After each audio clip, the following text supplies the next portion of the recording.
You're listening to Soap Dirt, the latest in television entertainment news. Hey, Days of Our Lives fans, I have got your 2-week spoilers for March 24th through April 4th. Julie is disgusted, Sarah shakes, and Johnny is simmering. It's Belinda from Soap Dirt. If you're not following us, please reach down, click that subscribe button. On Monday, March 24th, we've got Chad finding a little more out about Cat Greene. He seems to have set aside his concerns. They are happily planning ways to save the hospital, and even more importantly, Chad is comfortable with Cat and things are starting to spark. Speaking of sparks, Leo and Javi have a romantic night in at Casa Hernandez, including a candlelight dinner, and Javi's telling Gabi that he's head over heels. He feels like it's true love with Leo, but Gabi thinks Leo is going to break Javi's heart, and she cautions him that Leo is always doing something, always a stupid scheme, and that's true as well. JJ questions Melinda down at the cop shop. Julie has issued a formal police report about the necklace around Melinda's neck. Doug 3 calls Holly to warn her about Melinda being spotted with the necklace and Julie making the police report. And of course, he's worried he's about to be rounded up.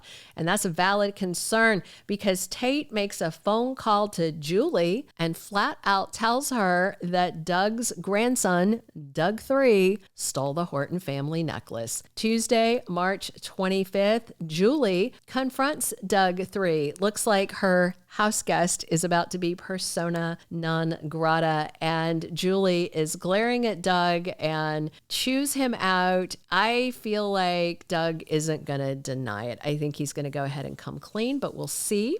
Tate, meanwhile, is trying to cover up his guilt over betraying what Holly asked him to do when he's talking with his girlfriend.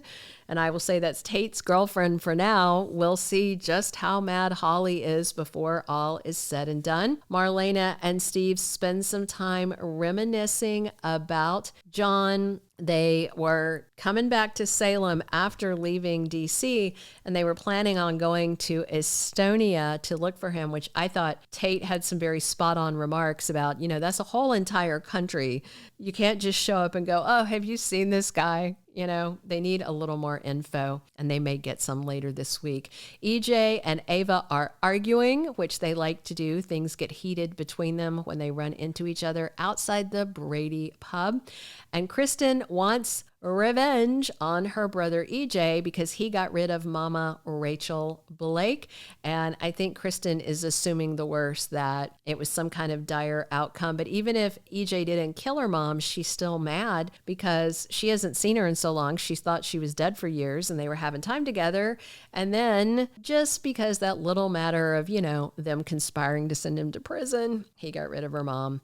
Wednesday, March 26th, EJ is trying to smooth over things with Johnny. But what do you really say to your son when he finds out that you coerced his mom into bed, basically forcing himself on her? He didn't physically rape her, but certainly emotionally when he blackmailed her into bed. It's non-consensual. It's not okay. And now Johnny feels that he is forever tainted as the child of rape. So I'm not exactly sure how EJ thinks he's going to smooth things over.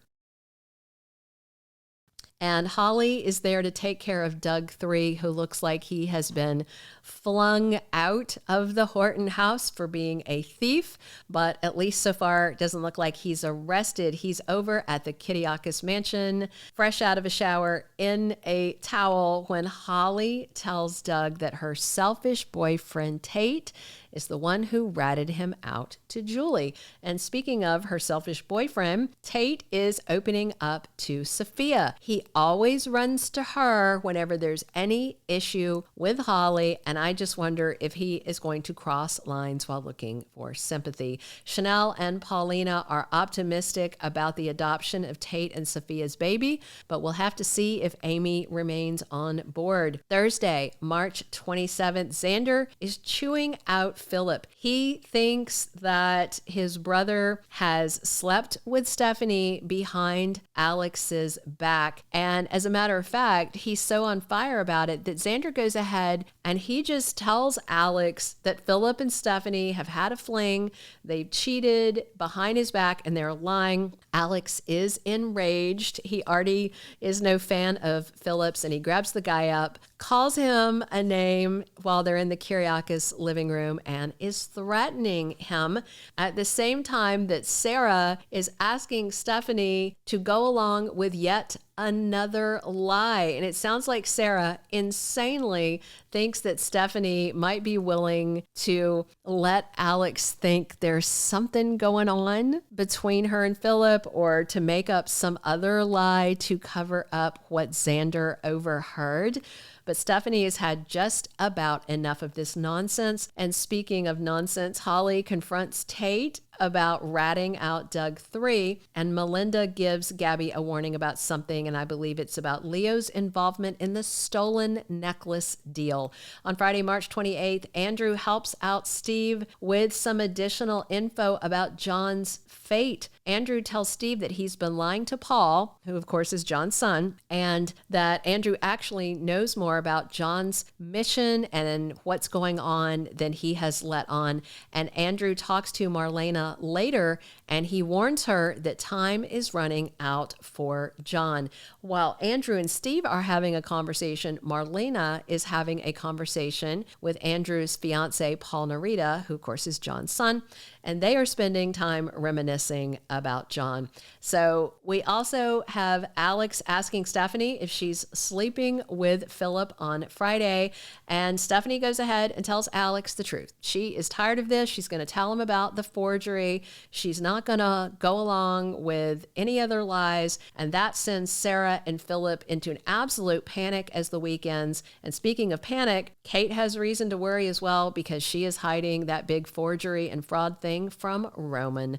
The week of March 31st through April 4th, we're on a countdown to Xander finding out Phillip defrauded him, but Alex may be convinced to keep the dirty secret for a minute or two. I still think it's not going to explode until May sweeps. We'll find out.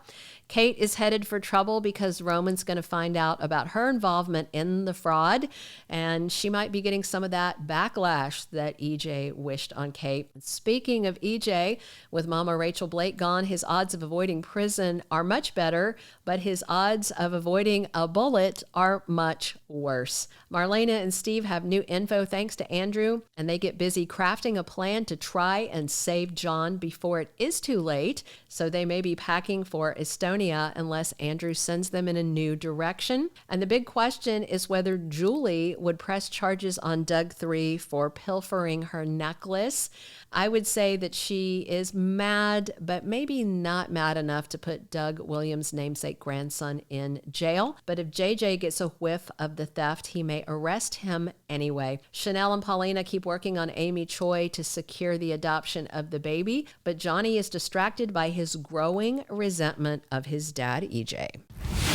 Thank you for being a loyal listener. Follow us wherever you get your podcast, because you don't want to miss the next episode. Soap Dirt is on all the major podcast platforms, including Apple Podcast, Spotify, iHeartRadio, and more.